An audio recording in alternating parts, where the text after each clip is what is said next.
The Wealth of Some Nations, Imperialism and the Mechanics of Value Transfer by Zac Cope provides an in-depth analysis of how modern imperialism functions through the transfer of value from the global south to the global north. This process, according to Cope, is central to maintaining global inequality and upholding the capitalist world order. By examining how this value transfer occurs through unequal trade, exploitation of labour and financial market manipulation, Cope challenges the narrative that development in the North is solely a product of internal innovation and growth. Instead, he shows how imperialism continues to siphon wealth from poorer nations through today. Chapter 1. The Mechanics of Value Transfer. How wealth moves from south to north. In the first section of The Wealth of Some Nations, Cope meticulously breaks down how value transfer happens on a global scale. He argues that the system of global trade, where goods and services flow between nations, is structured to benefit wealthy countries at the expense of poorer ones. The transfer of wealth doesn't happen through overt theft as it did in colonial times. Instead, it's today embedded in the very fabric of modern global capitalism through unequal exchange and the exploitation of labour. On unequal exchange, Cope shows that goods produced in the global south are systematically undervalued, while goods from the global north command much higher prices on the world market. Imbalances like this ensure that wealth accumulates in the hands of multinational corporations and wealthy nations, while the countries providing raw materials and labour are left underdeveloped. Cope provides startling statistics to quantify this value transfer. He estimates that the annual net transfer of value from the global south to the global north amounts to $2 trillion per year. This figure includes profits extracted from multinational corporations operating in poorer nations, unequal trade balances, and the exploitation of cheap labour. On the exploitation of labour, Cope emphasises the disparity in wages between workers in the global south and their counterparts in the global north. Even though workers in the south may produce the same goods or even work in the same global supply chains, they're paid a fraction of what northern workers earn.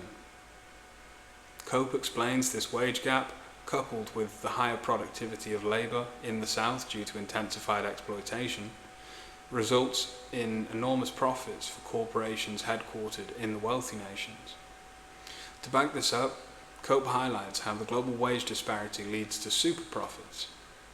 For example, when a corporation outsources production to a low-wage country like Bangladesh, it can produce goods for a fraction of the labour cost compared to producing the same goods in a high-wage country like Germany or the United States.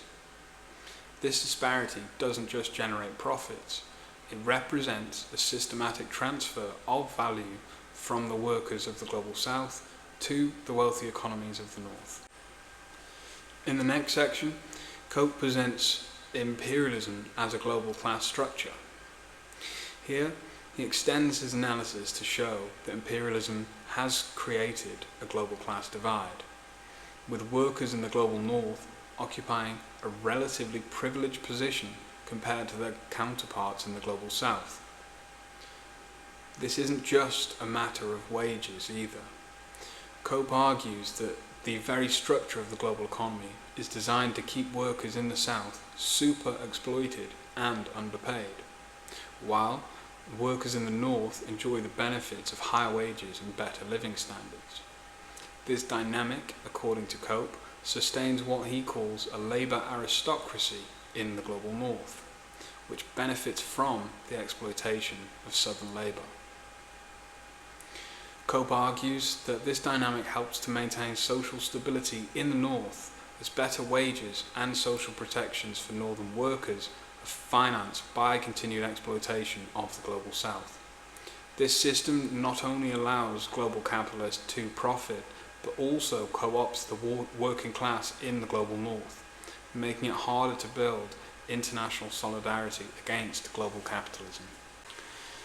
One of the most compelling sections of the book deals with how global trade systems reinforce imperialism. Cope demonstrates that through mechanisms of unequal exchange, trade imbalances and trade agreements designed to favour wealthy nations, value continually flows from the periphery nations, which are the global south, to the core nations, which are the global north. Cope explains that while the south is often locked in exporting raw materials and low-valued goods, the north focuses on high-value industries such as technology and pharmaceuticals. This imposed structure ensures that profits remain in the north, even though much of the physical labour and resource extraction happens in the south. Cope doesn't stop at trade and labour. He also looks at how financial mechanisms, particularly debt, are used to sustain imperialist relationships.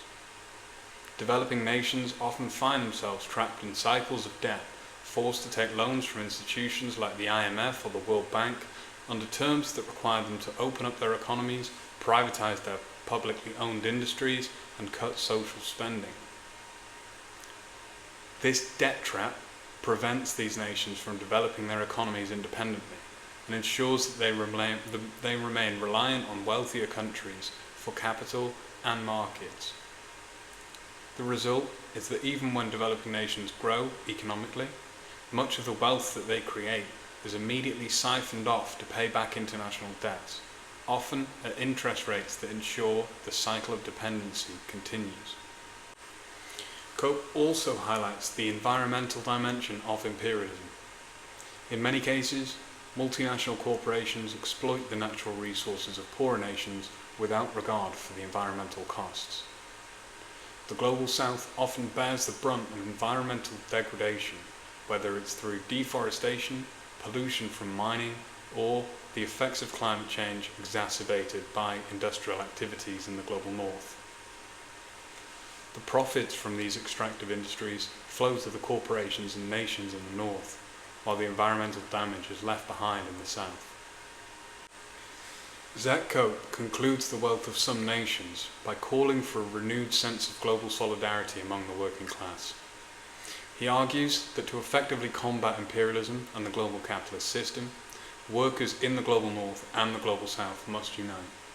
This means recognising the privileged position of the workers in the north and the global labour aristocracy, who often benefit from the exploitation of southern labour, and working to dismantle the structures of global capitalism that creates these divisions. Cope's analysis reminds us that imperialism isn't just a historical phenomenon, but a dynamic, ongoing process that sustains global inequality. If we want to challenge the power structures that dominate the world today, we need to build movements that transcend national borders and unite workers across the globe. If you have enjoyed this breakdown, please do subscribe to the Left Library for more in-depth explorations of critical political theory.